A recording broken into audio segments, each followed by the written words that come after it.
I have my coffee and water. Okay, let's do this thing. Hey y'all, Trey here with the Next Gen Unscripted podcast. I'm joined by two amazing people, Kristen Loescher of Arsenal Events and George Barnick of Fredericksburg Technology. We just did the first intro without me messing up and stuttering. One take. So we're going straight into it. Congratulations. Thank you. I was just telling them how it's so hard to do it without doing multiple takes to do the intro. Yeah. But I did it. Like a pro. I'm so proud. I only believe in one take. So one take. Yes. One take. That's all you get. Life lessons. Yep. Yeah. So we are here today to talk about entrepreneurship. We had just an incredible event last week with these two awesome speakers and Brian Lamb of Collage Spa and a few other amazing people. Build your brand, start your business. What we're doing today is expanding on what we weren't able to talk about too much. Just we have more time here today to dive into those questions. So first off, I want to introduce these amazing speakers and entrepreneurs. First, we have Kristen Loescher, Arsenal Events. What is Arsenal Events, Kristen? So we are a full-service race timing company, and when people hear race, they think, oh, I'm motor cars or something like that, but we're timing road races. So running, walking, triathlons, and we view timing as three parts, really. So we set up their race registration website, provide timing services on race day, and then the results side of things. So when you're coming out to run, you want to know how fast you're going, right? Yeah. So we make sure that information is getting pushed out to you via text. You can see it on the TVs and all the things. So that's a little bit about what we do. Oh, of course. And I love how far you extend that service. I spoke to you about this when I was getting back into running, and I looked at your website and was able to see how exactly where I would place if I was to run in my age group. I was turning 30 the next week. So I was like, okay, I have my last chance to win in this age bracket. And her daughter, who's 17, beat me. But it was a good race. That was my 22-year-old. 22? Okay. Yep. Yeah, she was fast, Yeah. And George, Fredericksburg Tech. What's Fredericksburg Tech, man? Tell me what y'all do. So Fredericksburg Tech is, I'll say it again, full service, because that's the buzzword to use. But we're a managed IT service provider that provides, a comprehensive suite of services, whether that's, ongoing IT management, cybersecurity, consultative work, IT strategy, and even, some more that, extends outside of, what you get with a remote IT service provider. Yeah. We do the on-site installations. We do lifecycle management for equipment. We do commercial AV for conference rooms, background music, just anything like that. Right on. Really just the whole comprehensive suite of technology that any business might need, whether that's hospitality or, office or just administrative stuff, to even some more, niche stuff like Curio Wine Bar, for example, and the database that goes into. Oh, yeah. You helped with their database? Storing, So I see you around town doing all sorts of small random tech things. That's why I really want to ask the question, because I've seen George fixing a laser on a espresso machine before. And I've also seen George, writing code for a website. And I'm like, so what exactly is it? But yeah, full service. I get that's awesome. You do it all, and it's not just me. I mean, it's important to state that I'm only one person. Yeah, I do a vast majority of some of the more intricate, consultative or very oddball type things. But we have exceptionally competent staff on network engineering, cybersecurity. That's awesome. Okay, just IT administration. And, the way we see it is, clients can engage us for ongoing services to basically be your drop-in IT department. So anything that your business might think, if I had an IT department, I would go to them for this. Right.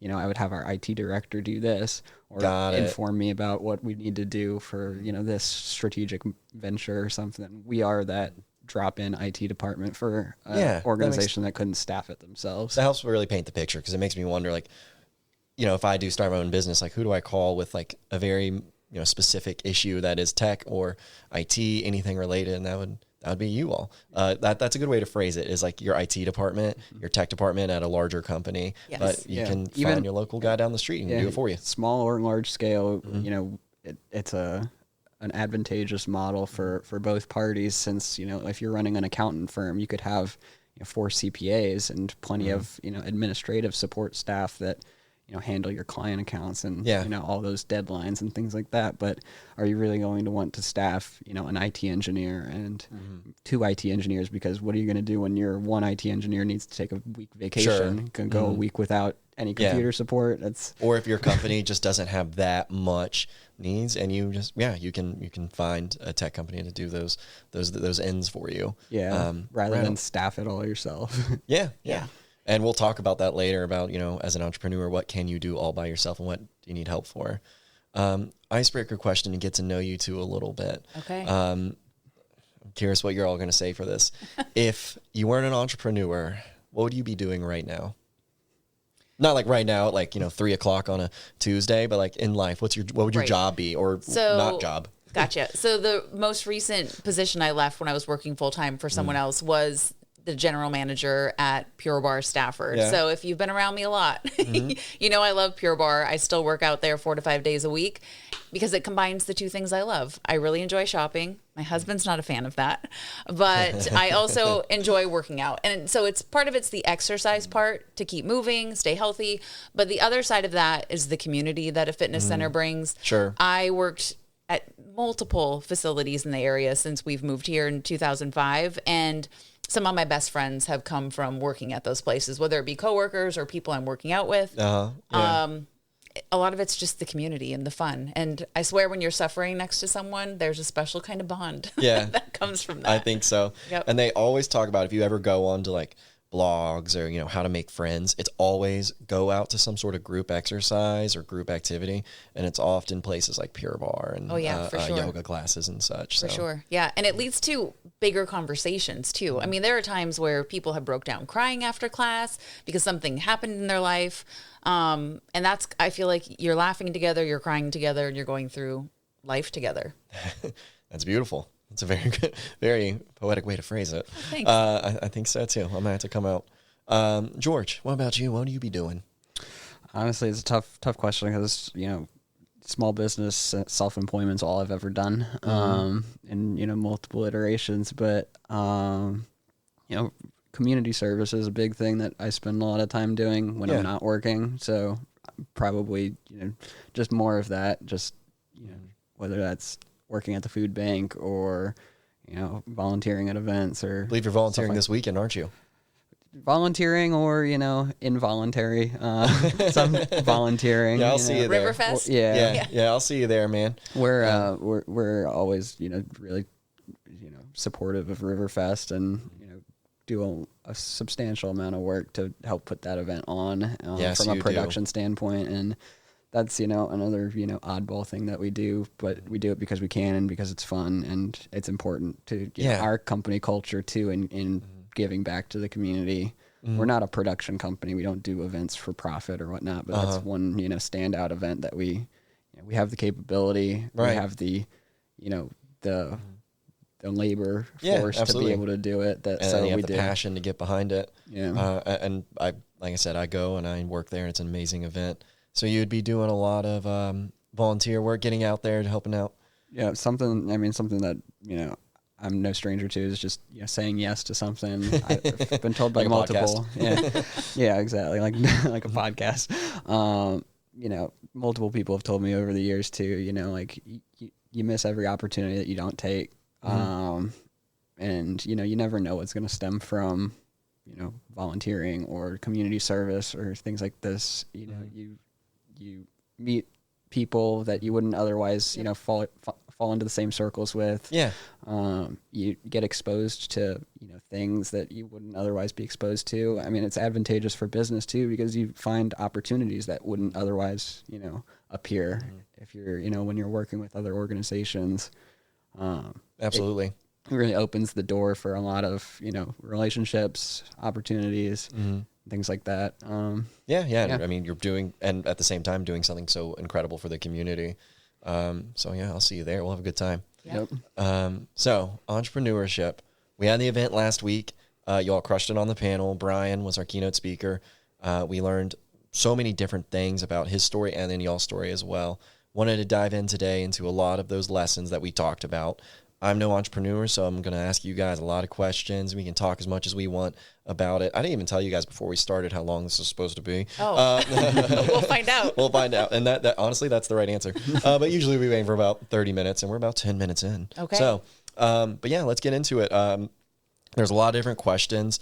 And I guess we could go into the story of your business in 2 minutes or less-ish. And I know that's almost offensive way to sum up your business story. But from beginning to end of the businesses you've started, could you kind of give me an idea of the growth and from the conception of your business to now and what it's looked like? Okay. I'll start with you, Kristen. Sure. Okay. So 2 minutes or less. Here we go. We can say 3.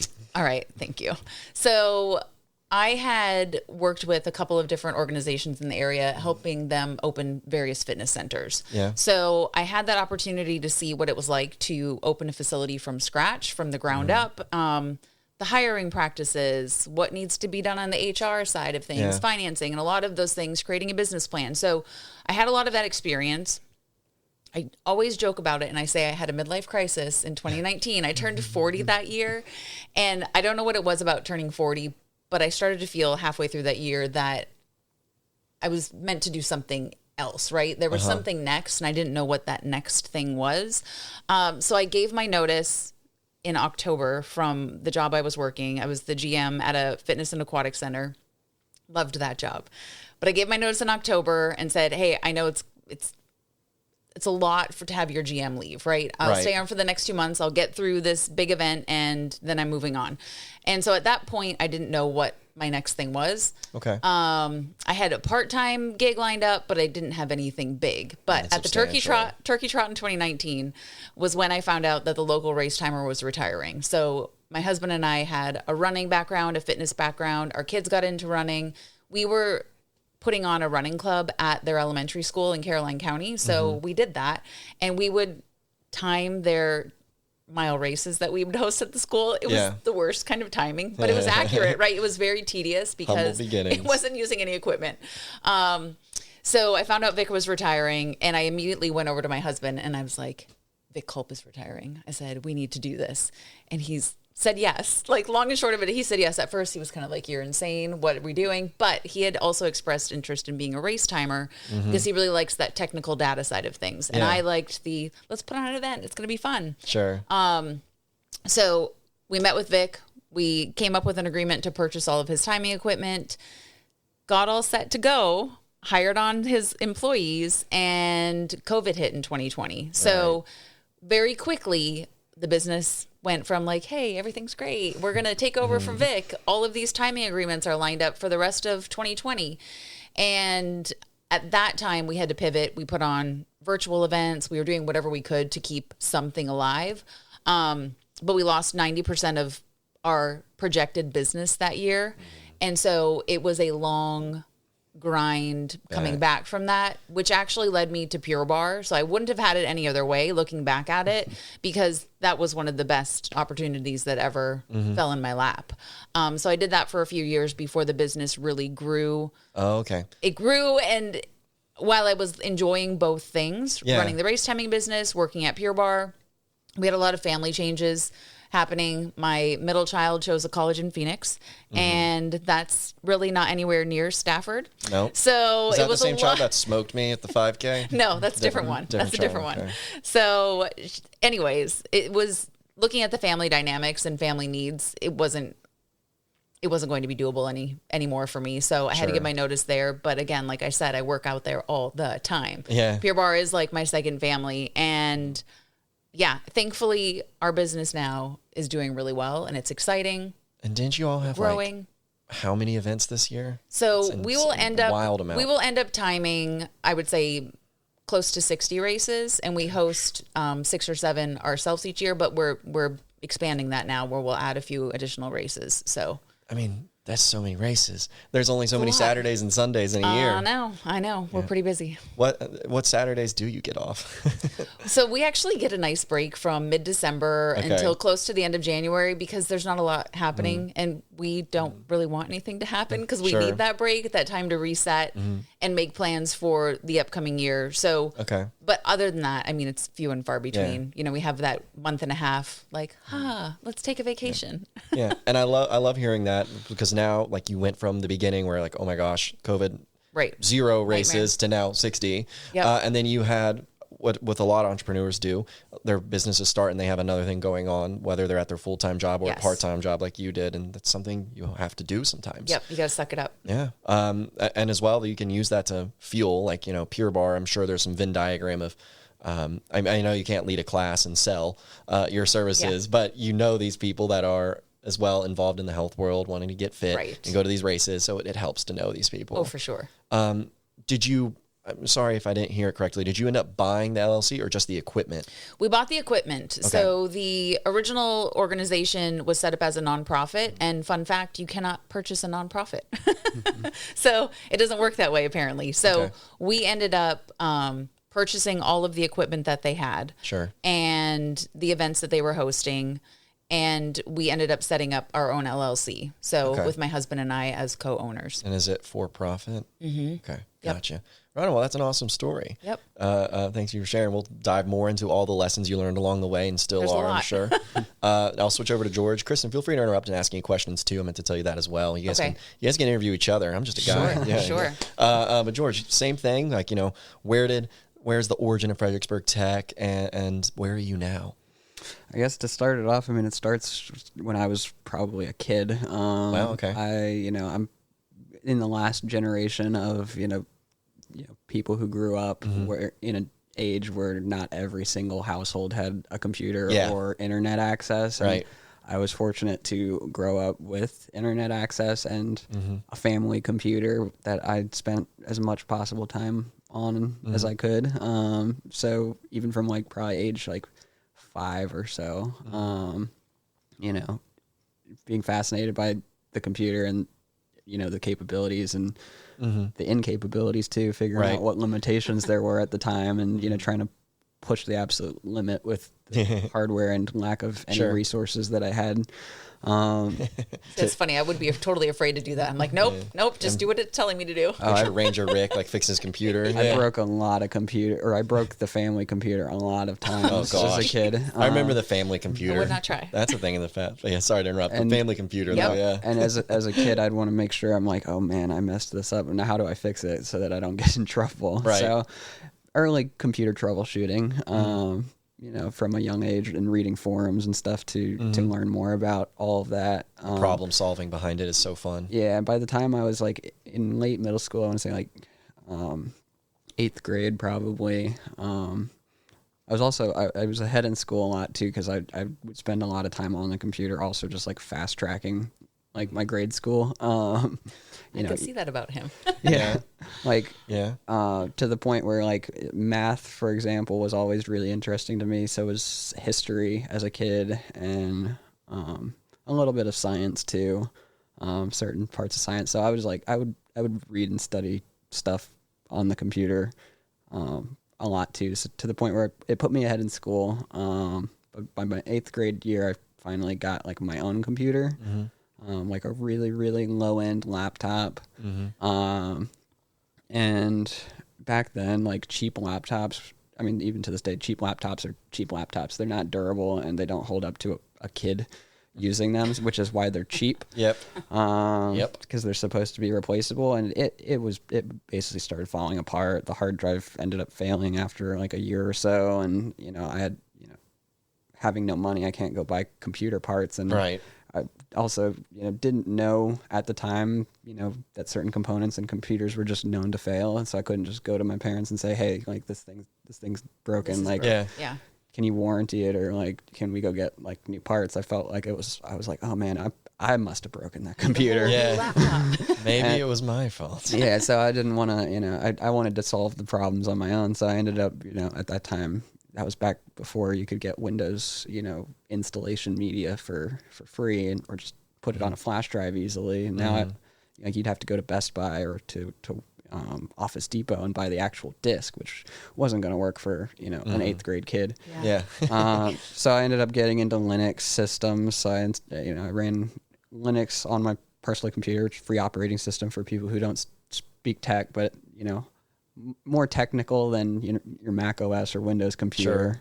Sure. But also kind of the backbone of what makes up all of the servers in the internet and in data centers and things like that these days. So I got like early dose in server administration from doing that, and that also kind of goes into my next, passion with technology was, as a kid, I couldn't do software engineering professionally or anything. I couldn't go like apply to be a software engineer at age 12 or 13 or whatever.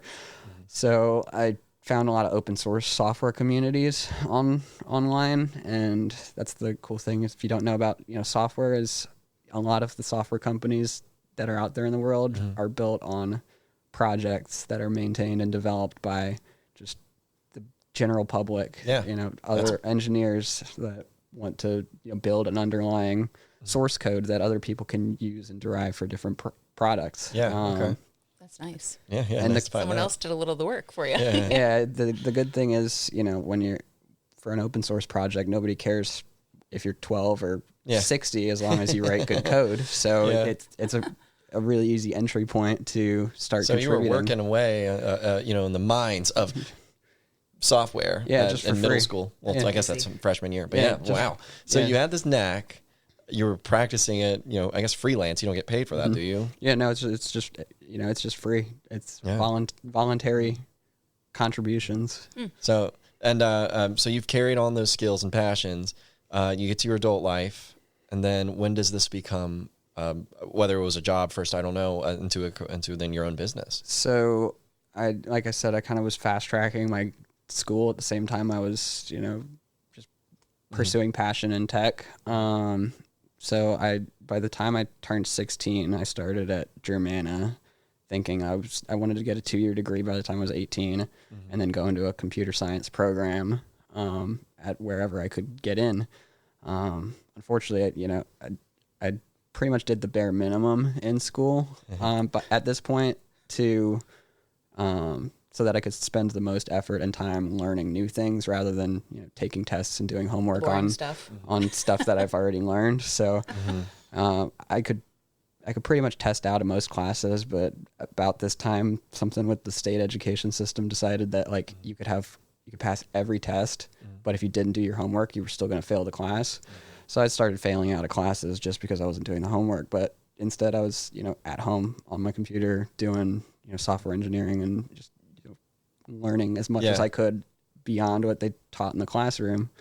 But Germana had an opportunity that allowed me to leave high school without a degree. I got my GED through Stafford County.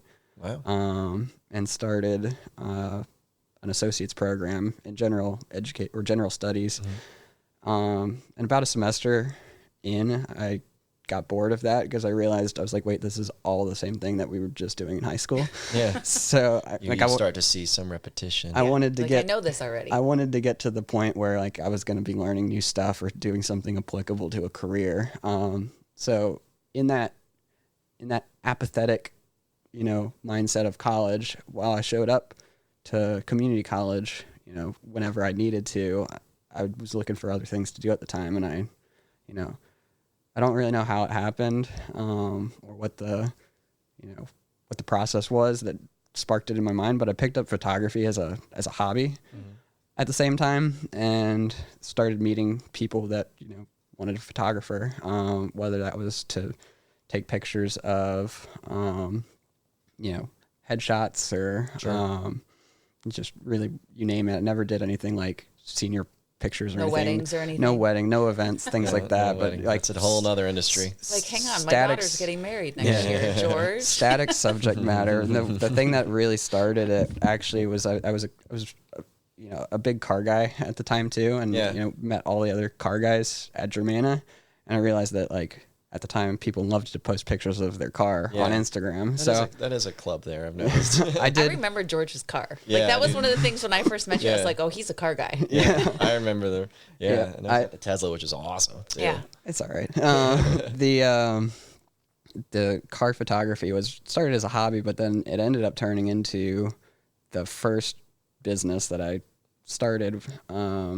which was a photography oriented business, but it ended up becoming more so like full suite business to business marketing.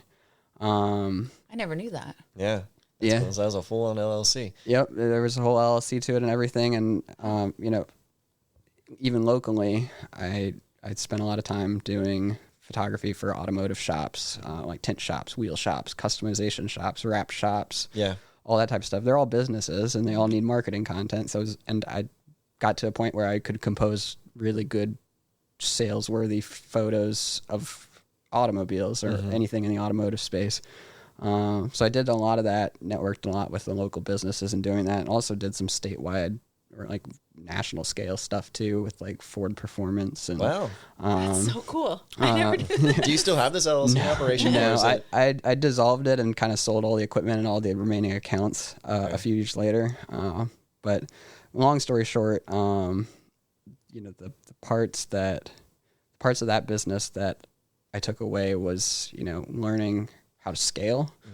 And that's why I got out of it, was I realized I hit a ceiling in that business that you know, I can't scale this any further. I can keep my schedule fully booked.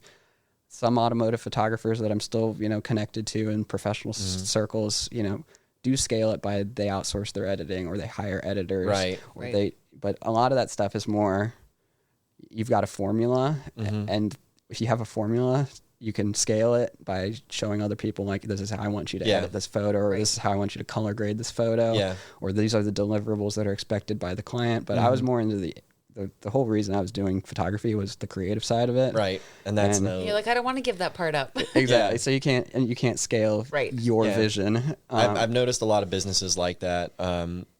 You know, where they're scaling, they find out they've hit a ceiling, and then they have to make that decision of, like you had to, do I just keep doing this? Do I hire more people? Right. And you took a different approach, which I guess you're about to talk about is the next step. Yeah. So, the next big thing. Yeah. I mean, you can break ceilings with scalability, if you identify like where you can make changes or, you know, change your process. But for me, I just didn't want to do any of that because, you know, it wasn't about the volume of work that I was looking to do or like the, you know, size of the project or size of the job. It was just the creative aspect and also the relationship building too, like doing repeated work for the same clients and them trusting you to develop like a good, you know, Facebook ad campaign for them, something like good graphics for that, blah, blah, blah. At that point I ended up, you know, working with a lot of local businesses, and at the same time that I was doing all the photography stuff for them and the social media, I was also seeing a lot of inadequacy in their technology and their computer systems or their online email or things like that.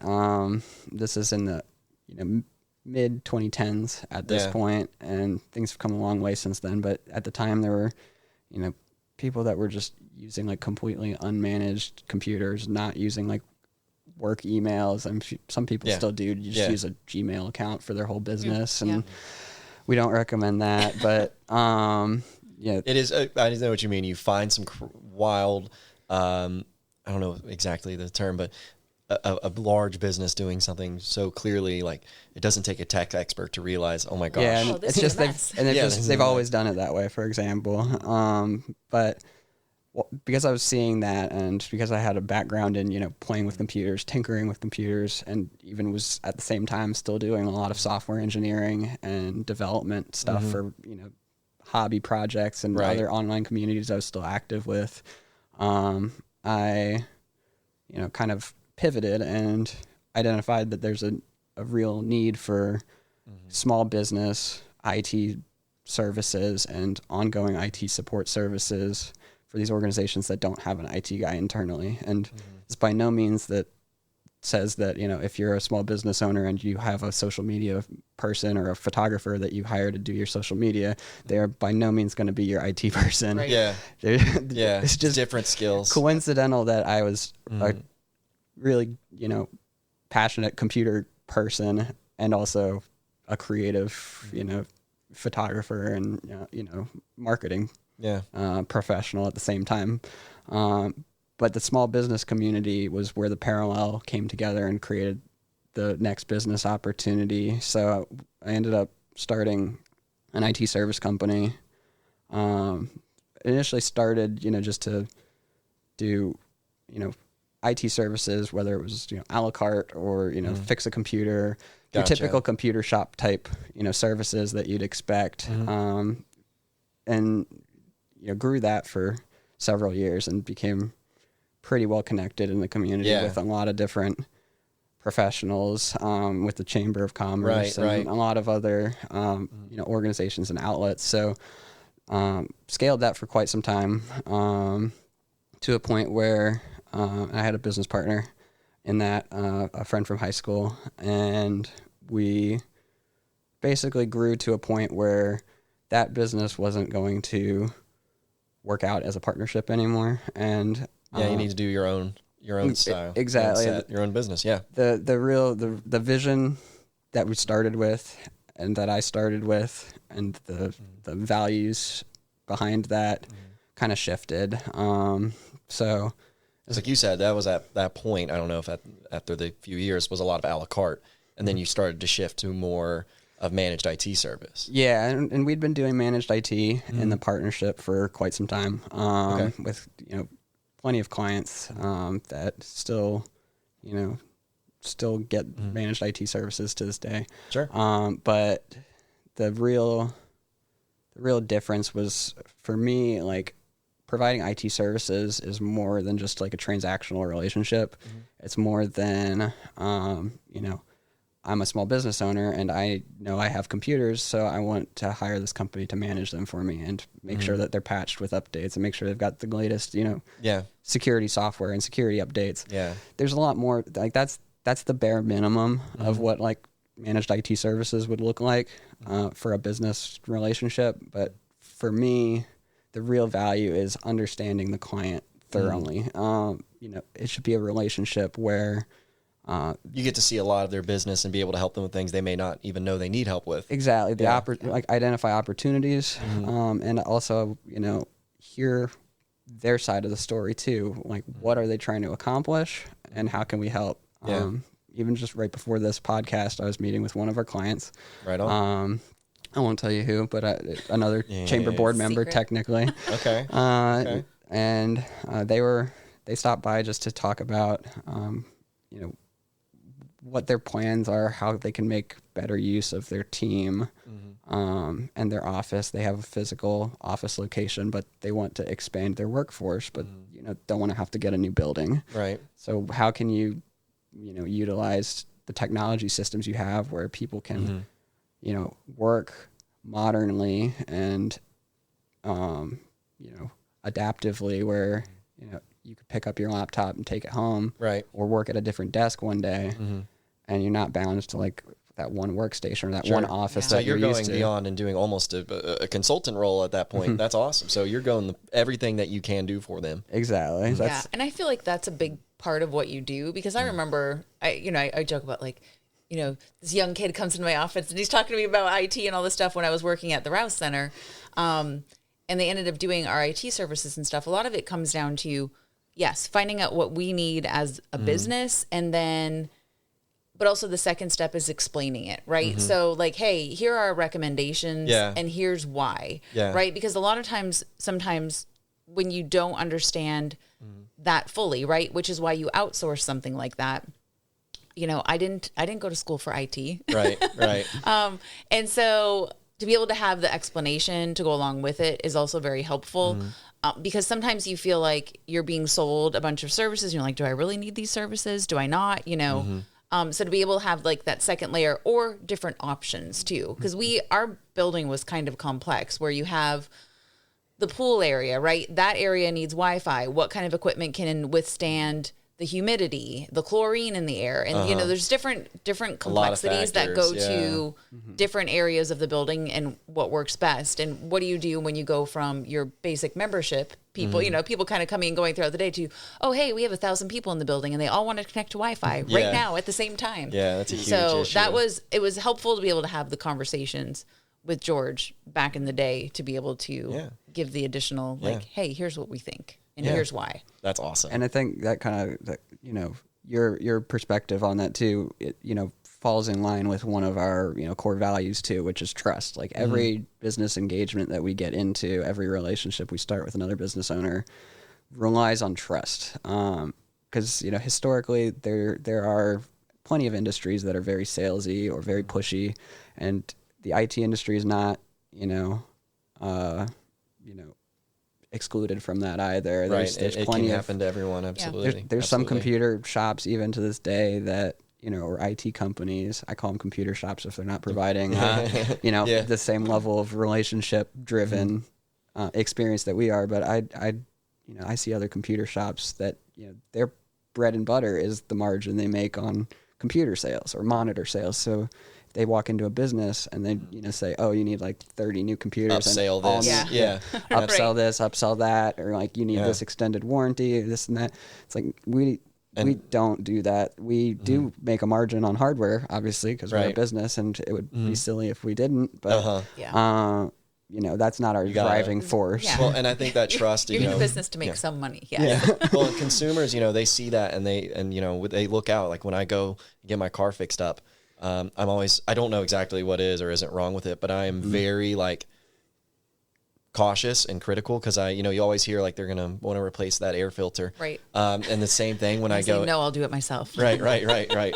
Exactly. So people see that, and you have to build that trust. And that's why all the years you spent building community was so important, because now I think people, at least in this region, this community, they know you and they know you as well. And they know that they know you're not going to nickel and dime. And they trust you. So that's important. And there's a lot of different ways to build that trust. Yeah. I wanted to ask a question that I ask this a lot in interviews. I like sports. I don't know if you all do. Of course, you work with some form of sports, of course. Yep. You think about winning the Super Bowl, or you just scored a goal and the celebrating. You do a knee slide into the corner and like hit the flag in the corner. You're screaming with your teammates. Those big, awesome, concrete wins, those big celebrations. That is very different. I don't get to really do that in my day-to-day job, Right. But you're not going, Carly, Yeah, go in her office and do a little confetti cannon. I should. Honestly, I should. I wanted to ask you too. Man? What is? I want to ask you too. What is that biggest win you think that's been in your business? The closest thing to you having that awesome celebration, and if not just the biggest, what are some of those wins that you do get to celebrate? Whoever wants to go first. Okay, so our biggest win, even though it was not the biggest race that we've ever hosted, was bringing back the first in-person race to the area. So we, if you remember back in COVID, it was like you were in phase 2, you were in phase 3, you were in all these different categories with what you could and couldn't do at that time. And I was like dying to put on a race. I wanted, this is what I had the business for. So I found out that Virginia was moving to phase 3 effective June 30th. Okay. And I had really wanted to bring a 4th of July race back to the area because I knew the local organizer wasn't going to host theirs. They were only going to do a virtual option. My camera battery just died. Okay. Keep talking. Okay. George, you're in charge of the interview now. And I'm gonna watch the re-recording, but the audio is still going. So they're just gonna see what are we gonna put over the screen for the for this interim? I think, this has actually happened before. So we get to charge the batteries. And last time we just did a picture, but I think we can be funnier or more creative. It's gonna be great. So I think you could put, if you want to avoid technical difficulties like this. Yeah. First of all, change your batteries, but also you could call a company to manage that for you. Call a tech guy. I like it. Well, you're all right. You're in charge of the line of questions. See through what she's talking about this July 4th. Okay. And then we are going to get an awesome backdrop. I'll be right back in like 5 seconds. Keep talking. Okay. So I found out Virginia was transitioning into phase 3 on June 30th. So at that point, I had already had tentative plans. I wanted to make this 4th of July race happen. So I reached out to Stafford County and I said, hey, guess what? We're moving to phase 3. And you told me that if we were in phase 3, I could follow those guidelines and host a race. So they said yes. And we spun up a race in probably 7 or 8 days. Wow. We didn't have t-shirts ready in time because generally that's 2 weeks lead time for that. So we didn't have shirts. However, we had an in-person event, and some of the cool things that happened that day were, one, I remember specifically my friend Michelle came up to me. She works in healthcare. She came up to me and she said, you have no idea how much this means to me that I am able to be with my people, running a race, burning off steam, whatever it is, because that's what makes her happy, right? Coming out and running races with the running community. So she was a nurse dealing with a lot with COVID, right? So the fact that she was able to come out to be able to run on the 4th of July meant a lot to her. Yeah. The second part that's kind of cool is we had quite a few people who worked for the Marine Corps Marathon come to participate in our race that day because they wanted to see what we were doing to follow safe guidelines to be able to host a race. So they came, they ran it. They implemented some of the things that we had done at our race when they hosted some of their races in the future. But it was kind of cool / terrifying, right? Yeah. Because in that moment, you didn't know how it was going to be received. People felt very passionately about how COVID should be managed one way or the other. And so we had a lot of people, but also you had that option, right? If you don't feel safe and comfortable coming out, don't come. You don't have to come and run. However, if you do and you want to run, guess what? We can put this on in a really safe way. So that was awesome for us to be able to bring the first race back to the area because it meant a lot to the running community, right? Yeah. They were so excited to be back. And then I would say the second win, I mean, it was bittersweet leaving Pure Barre, but to be able to say like, hey, this business has grown enough now where I can step away from that and full-time only really focus on Arsenal events. That's would probably be my second win. That has to be, like I said, I don't know if you did a celebration for it, but I can just picture like, cutting that ribbon, like getting out of the office that day, the last time leaving Pure Barre. Yeah. Bittersweet. Oh, no, I cried. But like, very bittersweet. I but cried just for 3 weeks. I don't know, being like, I did it. I pumped up. I made it. Yeah. Oh, it's awesome. George, do you have something like that? Well, yeah, I guess the day that you finally go all in on a business is always a big win as an entrepreneur. I bet. It's been a while since that for me. But then even starting this business from day one, being fully self-employed, a sole owner operator, at the start was a pretty big win to be able to, sustain that. And, at this point we've scaled immensely. But we don't really have a biggest win as a business. I can't think of, at least. We celebrate a lot of wins. So it all kind of blurs together. That's the great thing about our business model is we do best when our clients do well because of something that we do. Yeah. As a managed IT service provider, we're the business model is inherently symbiotic. The more efficient or the better of a job we can do at making sure that our clients' tech works flawlessly for them allows our clients to scale so they get bigger. Therefore, our account with them gets bigger. And, if we're saving them time and they're not having a ton of, tech headaches or issues pop up because we're managing it so well, they're not calling us as much. So it's, a much less demanding. For sure. It's a much less demanding account in that case too. There's some businesses that are just so complex that there's always going to be tech needs so that they keep us busy, but the fact that we can manage it so effectively to minimize any interruptions for them, we save our time, we save their time, they make more money or save more money, or and we make more money and save more money at the same time. It's truly symbiotic that way. So I love that. Some examples of some like big wins I would say is, nonprofits are a huge sector for us. Sure. Because there's so many amazing organizations in this town that have tons of staff or, tons of caseworkers or, project managers and all sorts of things, constantly working and, performing their missions. So they're always, really good engagements for us because we can optimize their tech to work as effectively for them. In some cases, or, in a handful of cases, nonprofit leadership might be hesitant to engage in IT or any sort of third party ongoing bills. Bills. But that's where we position ourselves is so much more than just a bill. And like I said earlier, we try to make it so that it's not just a transactional engagement. They're not hiring an IT service provider because they have to have an IT service provider and that's it.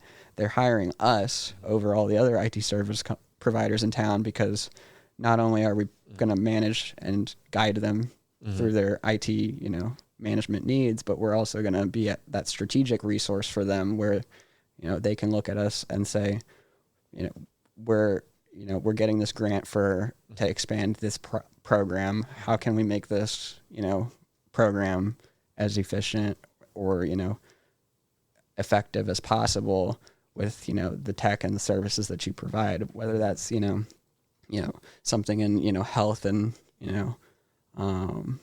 like in the health sector, for example,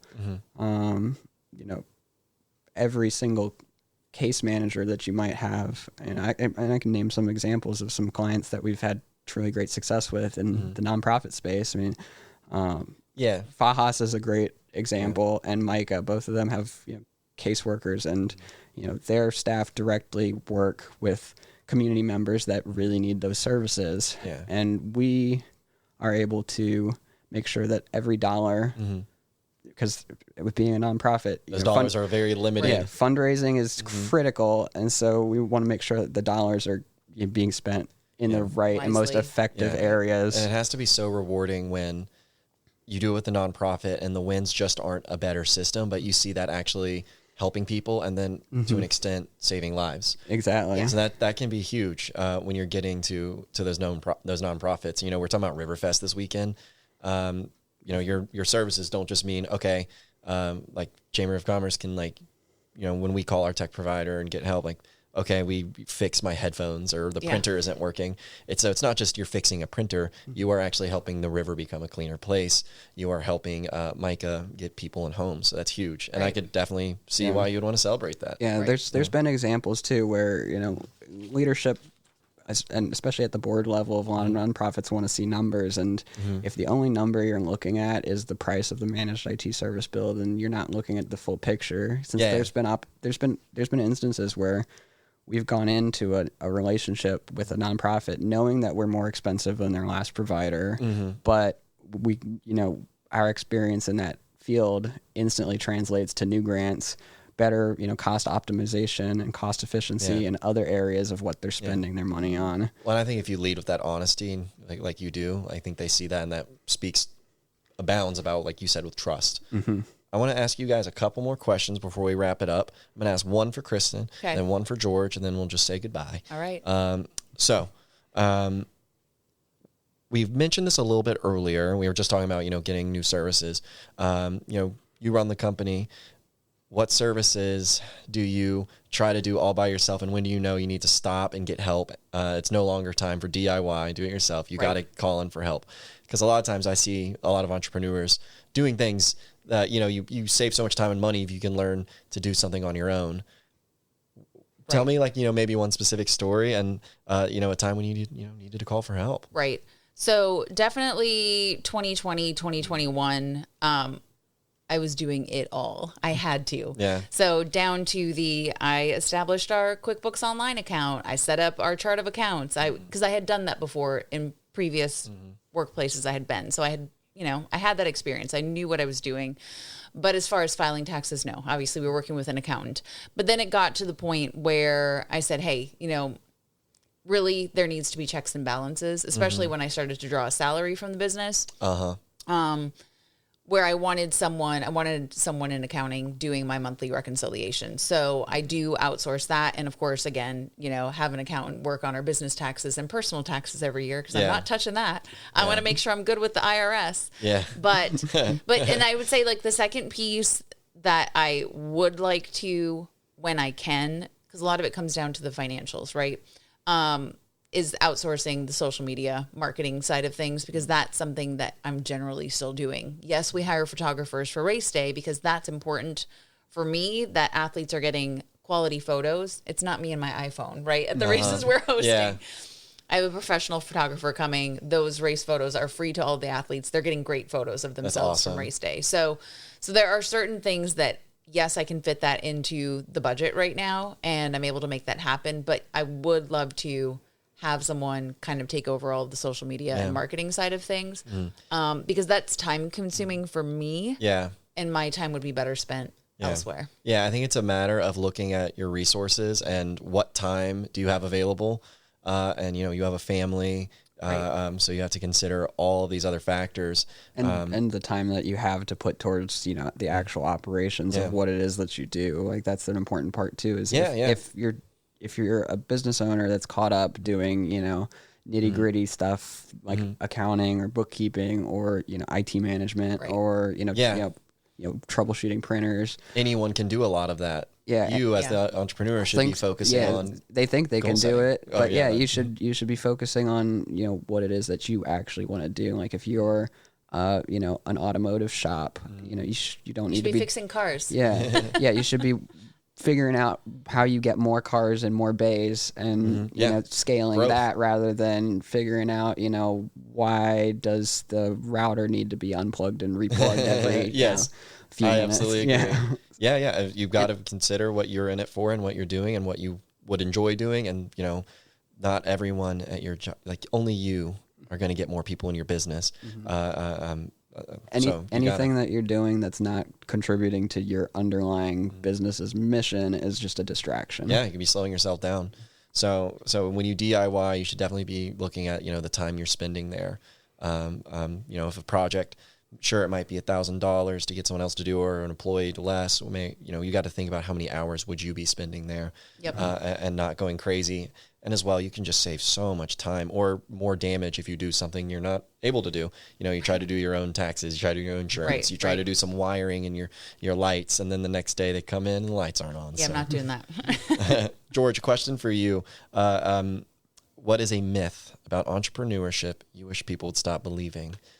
One time you answered this question to me in a sidebar conversation. I'm curious if it's the same one, the same answer. Oh man, I don't remember what I would have told you then, but there's so many. Yeah. Just one. We got to wrap up. Yeah, so common one, I guess, is that if I guess this is probably a less common one, but it's probably good content. That's what we just want, because you have a business idea doesn't necessarily mean it's a good idea. Okay. There's plenty of opportunities that people might think like that you could create a business out of that, but a lot of times I see it's really not more than a hobby in some cases. Like find out your passion is not a profit. Yeah, which is not to say that you can't turn it into one, but it requires a lot of consideration, and that's why I think that before you just start an LLC and start a business, coming up with the business plan to start is a really important first step. Like, what's your go-to-market strategy? Who are your customers going to be? How are you going to find customers? Get that reviewed by, some peers how and then some other people who would tell you very strictly. Some other entrepreneurs, hey, you've done this recently. Tell me. How do you establish a brand? That's another thing that you shouldn't necessarily DIY. Like, there's plenty of great, branding professionals that will give you the toolkit that you need to go to market with a brand identity. But, going into the topic of the next gen, event last however many weeks ago that was, building your brand is an important early step in the business, and it goes a lot deeper than your name, your logo, and what services you're going to provide. So really thinking about who are you going to surround yourself with? Who are you going to, who's going to make up your customer base? Yeah. Where are you going to be active in the community? How are people going to find you? Right. And what's the actual purpose and the mission behind what you're doing, rather than just, you could start a landscaping business and, mow as many lawns in a year as you possibly could. But like, what's the mission, and do you plan on scaling it beyond just a sole proprietorship? Yeah, you're gonna hire some people. Right. Like thinking investors. Thinking all that through early on is really important, because every business starts as an idea, but ideas are not businesses until they've been thoroughly thought out and developed. And sometimes and I've done this myself, sometimes you've just got to start doing it, and doesn't need to be perfect. If you figure it out over time and work out the kinks, and sometimes maybe even just dial it back. Like my first business, I decided this isn't going to scale. I'd sold all my photography equipment and sold the remaining accounts that I had on a recurring basis. Cash because out. It was just it wasn't a long-term play, and it wasn't it was a business, but it started as a hobby. Right. That's honestly a really great way to frame it. Yes, it was a business, but it wasn't a long-term growth. You knew the scaling wasn't there, at least with your passion. to, do what you want to do for the rest of your life. Yeah. It's huge. What you had talked about with me in the past was the myth question. The answer you had given me was how hustling as an entrepreneur gets old and it's going to burn you out. We talked about it on the previous podcast, so we don't need to jump into it too much, but Savannah and we were talking about, how you had mentioned it, and you will burn yourself out so quick. Like, yes, you can get a lot done, and yeah, you probably can't afford to go on super long 3-month vacations as your own boss, but you got to take time for yourself. You cannot just run your business 24/7 because you're going to run into the ground. You can't do it all. You have to ask people for help. Right. You have to take breaks. You are going to, it's just, I don't know if that's all things you would agree with or what you meant when you told me that, but that's what I remember vividly from you, and being really appreciative to hear that. I don't run a business, but thinking about my own work ethic and life. Even as an employee of a business or anything, there's that work-life balance, and that's a whole different topic for a whole, they talk about it extensively, at least when I went through Leadership Fredericksburg too. Yeah. And, it's truly an important consideration, and something that might require some coaching or training if you've never ran a business before. Yeah. Because, especially as a sole proprietor, if every hour you spend working equals more dollars on revenue, you're going to want to keep working as many hours as you can. Get addicted to that. But that hustle mindset does, come at a toll over time, whether it's with your health, your relationships with your family, your personal life balance, and things like that. So really, keeping in touch with that and in tune with that is important too, as an early entrepreneur, because if you want to be an established business owner who makes it 10 plus years in business, you can't do that. You might make it like 3 at that rate, but it will burn you out, and you need to scale, you need to delegate. Absolutely. Yeah. You can't do it all yourself. Outsource what can be outsourced, and, continuously be improving whatever, efficiencies you can create. Absolutely. Well, thank you so much for sharing all that. We'll wrap up here, and I think we have a lot of good content here, and I like to think we've learned a lot more about entrepreneurship today. I've learned a ton about your individual stories, and I think we can draw so much from there. Thank you guys for speaking at the event last week. Thank you for being here.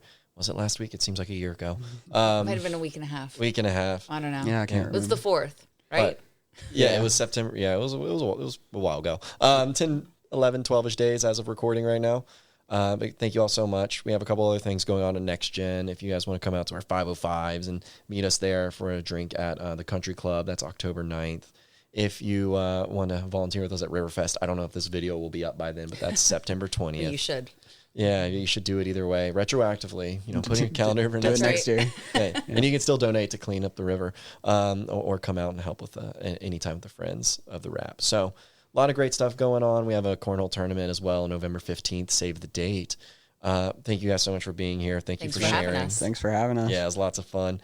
We'll sign out. See y'all. That's a wrap. Yep.